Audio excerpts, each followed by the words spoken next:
Hello everyone. Just finished a workshop with a client about how we would double the margin of their business. There's some of the science behind this I'm going to do some more posts on, but I thought whilst they've nipped to the loo, I would do you a video talking you through the DNA of how you effectively and efficiently grow a B2B, B2G business. So, 500 people a month search for bid writing training as a term on Google. This is a sales funnel. Excuse my terrible handwriting, but I'll talk you through it. 500 people a month search bid writing training in the UK. And the reason why is because they think that they're not winning deals because they don't know how to write bids. And that is part of the problem, but it's 20% of the problem. We need to be able to execute in the end game, but there's a lot going on before we get there. If we go all the way back up the funnel to the start, the reason why they're losing bids really is because they have a business plan that's not been properly market researched. They're fishing in the wrong ponds with the wrong clients for the wrong types of work. And so how do we unpack that? How do we unpick this to be much more effective? Well, the first step is market research. So let's do a data exercise to understand where the money's going to be with whom for the type of work that you do. Second step is to then run that data through a perfect client lens. So who are the types of clients that you should and would like to work with that are going to engage you early, have the right behaviours, have the right commercial envelope, in the right locations, etc., etc. And then wash that through your project sweet spot or contract sweet spot. What are the types of work that you want to do, that you have the capability to do with the supply chain to do it?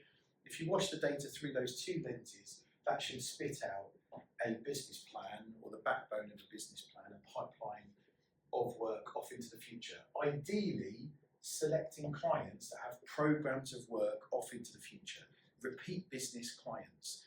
We'll come back to that in CAM in a minute, but it costs you 7 times more to win a first piece of business with a new client than it does a next piece of business with an existing client, and that cost of sale is real. So that should inform what we call a Dream 100 list, which I've been doing for myself this year quite successfully, which it should spit through who are the dream clients that you would want to work with that meet all of those criteria.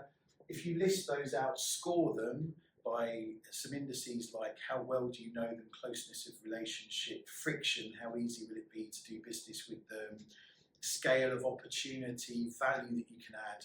Total those up, sort it by the total, and it will give you in order at least the top 10 prospects at the top that you should target. That will inform your marketing strategy and plan, the next space here, which is underpinned by that dream list. Who are the stakeholders and any consultants that impact that dream list? And so those are the people that we are talking to and messaging to. All of your communication, therefore, all the way through this funnel, should be solely focused on that addressable market, which will be significantly smaller than you think it is, because there'll be major overlap in it as well.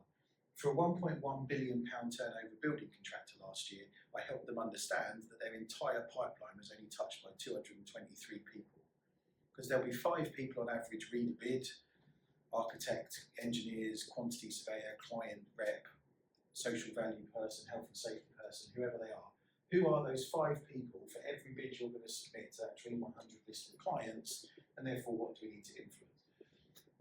Those clients with repeat business, we should understand who our key clients are for the future in that pack.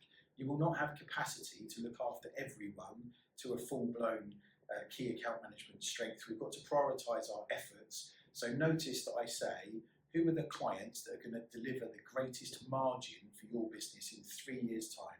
Not your greatest turnover today. It's about where we're going, not where we currently are. Particularly clients with the least friction that will provide negotiation opportunities, direct award, and we need to build a plan to win with them again and to relentlessly focus on value for those clients. If we can continually have front in mind, pick a top 5 clients in year 1, just do some relationship mapping, some zippering, some succession planning, and then review each month those plans. How are we doing? What's the next step on this account? How are we going to continually create more and more value for that client? You'll smash your numbers to bits. Way more powerful than investing in just some bid training. We need that, but later. who are the clients that are really going to steer the ship of the business? I can tell you I'm on my 18th client in a row in 18 months where 80% of their margin is coming from 20% of their clients. Who are yours in your portfolio and what are you going to do about it? There's an interrelationship with any consultants and with supply chain as well. We were talking through this morning with this client. So who are the consultants that influence that in that addressable market? Build plans around them. You'll find there's probably a couple of key consultants that steer 40 to 60% of your pipeline. And so who are they and how do we engage them and keep them satisfied and engaged? Capture of your key pursuits. So pick your top 3 to 5 pursuits in year 1, add another 2 in year 2. Build individual campaigns for deals that are at least 12 months away from tender, ideally 18 months. What's your campaign to win that deal? What supply chain members do we need to engage to help us win that deal? Who do we need to influence? I have whole programs of work we can do together in that space. And then we get into bidding, not ideally direct awards, but 80% of the effort's going to be in competitive bidding still, sadly.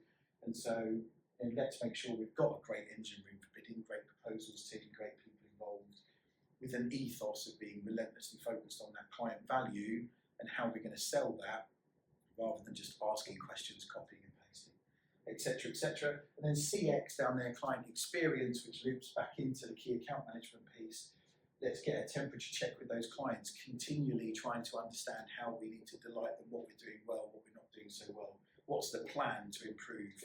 What are the lessons we've learned in the last 6 months? What's gone well? What's not gone so well? What's the plan to improve moving forwards, linked back with this whole repeat business piece? So, a hell of a lot going on there. I can teach you how to do all of this. I can build you processes that do all of this. But the fundamental thing to remember is focus.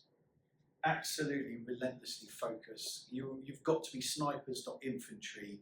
You will not have the capacity to bid all of the things and spin all of the plates with all of the clients.